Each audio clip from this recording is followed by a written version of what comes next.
Hi, Vladan, and welcome to the conference. Thank you. So, will AI help answer some questions that are plaguing society, but also will it actually give us more questions than answers? In general, I'm really skeptical about this idea that we can solve many social problems or problems that are basically social nature in a sense of like human problems to solve those problems with technology. So it didn't went so well in the past as well. So any kind of attempt to do that was like kind of bringing us to many different problems. And I think if we kind of go into the past and try to understand this idea, we need to think about this idea of automation, but also idea of basically what is in the core of automation, and that's basically some kind of like a classification, and we need to think about the labor relation and so on, so on. So I'm really skeptical about like trying to solve social problems with the technological solutions, and AI in particular, because like in order to do that, we need to do a lot of kind of like let's say compressing different kind of statistical issues and different kind of bias into some models, and when we project this to society, I don't think there is a easy way to do that, easy way to create any kind of unbiased systems, and once you have an unbiased system or systems that are basically hurting certain groups or individuals, then you have a problem. And on speaking of this, do you think there are some areas in life in general that AI shouldn't be used, where it shouldn't be tried in even?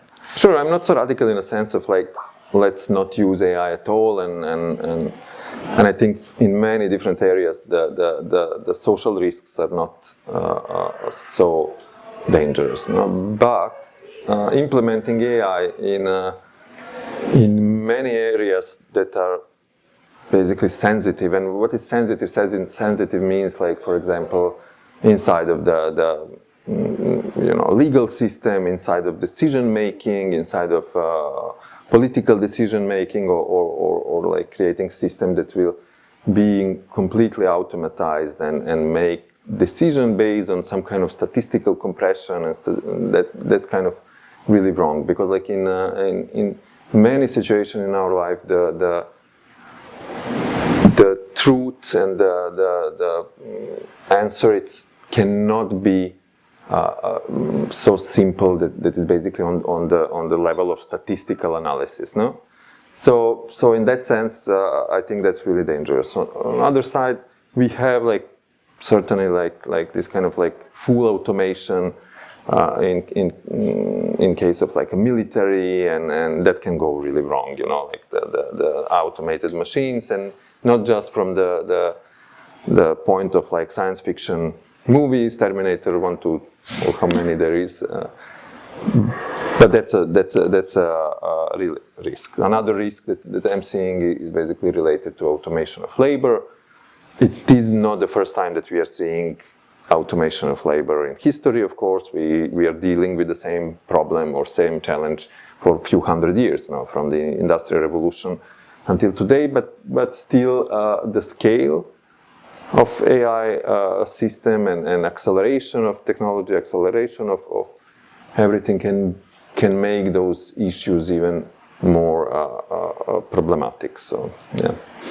And speaking of these decisions, what do you think is going to be more difficult? Getting AI to actually make trustworthy decisions, or getting the people to trust the decisions that the AI made? Well, I'm kind of really not so sure that we can make completely trustworthy AI, because that will mean that we can basically on the level, for example, of training data, how the perfect data set will look like. So you cannot go outside of the human decision there. So that means that it will be perfect data set according to someone. So there is never a perfect data set, because you will always project your own point of view into the data set, into curation of the data set. And then what you have inside will be projected to the world. No? In that sense, there is the perfect data set that is like core of like machine learning process cannot be created from my point of view.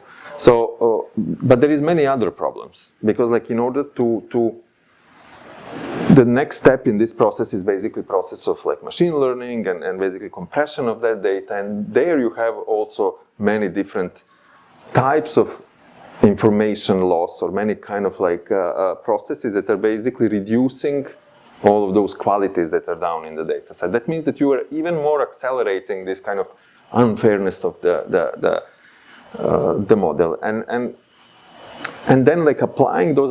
What I'm like really thinking a lot in the last few years is basically deep down this kind of statistical viewing and projecting statistical models to the society. It's basically projecting some form of populism and totalitarianism, of statistical populism and totalitarianism, because those all data set, the statistical processes are that. They're always like favoring majority and kind of like destroying minorities or anomalies. And then what I like to think is like what I am in this system, I'm completely the one who is going to be deleted. No? Not in the physical sense, but it's some kind of philosophical. No? So in that sense, there is no, I think in the core process, this is unfair technology. You know? There are many different like aspects of it. And looking a bit further ahead, what actually excites you about this upcoming, or the one that we maybe already be living in, AI age? Honestly, not many things. Like, I don't know. I think because I'm coming from like really specific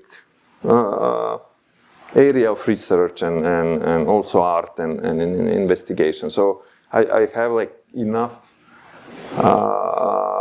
problems understanding the present and understanding the past, in a sense of like we already live some kind of like so condensated present that we cannot follow up with any regulation, with any kind of understanding what is really going on. And we see this in many different aspects of our life, from like some kind of crisis of truth to crisis of like philosophical ideas, political ideas. We are seeing some kind of complete mess.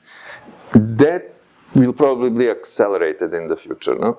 And in that sense, I'm not seeing anything that excites me. But maybe what excites me from some kind of really visual, artistic point of view, it's maybe some kind of like new, completely crazy tools that we can use to create something new, you know?